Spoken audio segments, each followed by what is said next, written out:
বাংলাদেশ জাতীয়তাবাদী দল বিএনপি একটি গণতান্ত্রিক দল। যখন থেকে যেই বছর থেকে এই দল প্রতিষ্ঠা হয় তার পরের বছর নির্বাচন হয়, এটা 1979। সেই সময় থেকে বিএনপি নির্বাচন করে একটি লক্ষ্য, যে একটি সুষ্ঠু নিরপেক্ষ স্বাধীন নির্বাচনের মাধ্যমে জনগণ সেখানে একজন প্রতিনিধি নির্বাচিত করবে, সংসদ সদস্য, এবং তারা সরকার প্রতিষ্ঠা করবে এবং সেই সরকার হবে জনগণের সরকার, আর সংসদ সদস্যরা হবে জনগণের প্রতিনিধি।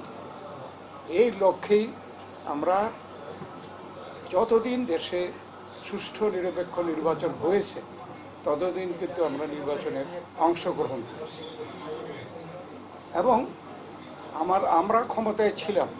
এই সময় আমরা নির্বাচন যাতে সুষ্ঠু নিরপেক্ষ হয় সেজন্যে আমরা সংবিধানে তত্ত্বাবধায়ক সরকারের ব্যবস্থা আমরা এই দেশে প্রতিষ্ঠা করেছিলাম এবং সেই তত্ত্বাবধায়ক সরকারের অধীনে আমাদের সরকারে থাকা অবস্থায় আমরা নির্বাচন করেছি। এরকম নির্বাচনও কিন্তু অন্য দল নির্বাচিত হয়ে সরকারে এসেছে। তত্ত্বাবধায়ক সরকারের অধীনে 3টি নির্বাচন কিন্তু নিরপেক্ষ হয়েছে। জনগণ তাদের ক্ষমতা দেখাইতে পেরেছে যে তাদের ভোটের মাধ্যমে তারা সরকার পরিবর্তন করতে পারে। যেমন 91-তে জনগণ ভোটের মাধ্যমে আমাদেরকে সংখ্যাগরিষ্ঠতা দিয়েছে। তারপরে 96-তে এই তত্ত্বাবধায়ক সরকারের অধীনে আওয়ামী লীগকে সংখ্যাগরিষ্ঠতা দিয়ে সরকারে প্রেরণ করেছে।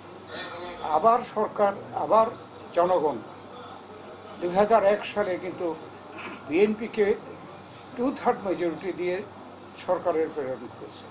অতএব আমরা এই নির্বাচনকে মনে করি যে দেশের রাজনীতি, সামাজিক, অর্থনীতি সকল ক্ষেত্রে একটি গণতান্ত্রিকভাবে দেশ পরিচালনার জন্য একমাত্র পথ। তো সেই জন্যে আমরা সেখানে যোগ্য প্রার্থী আশা করি এবং আমাদের যে এ পর্যন্ত এই নির্বাচনগুলোতে অংশগ্রহণ করেছি, আমি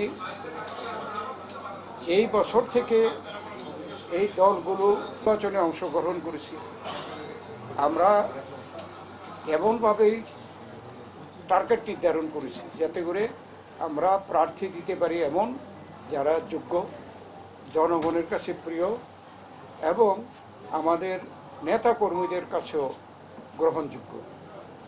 আমরা কিন্তু সবসময় এই বিবেচনায় কিন্তু নির্বাচনে অংশগ্রহণ করেছি এবং যখনই দেশে একটা সুষ্ঠু নির্বাচন হয়েছে এবং স্বাধীনভাবে নির্বাচন হয়েছে তখনই কিন্তু আমরা এই ফলাফলটা পেয়েছি।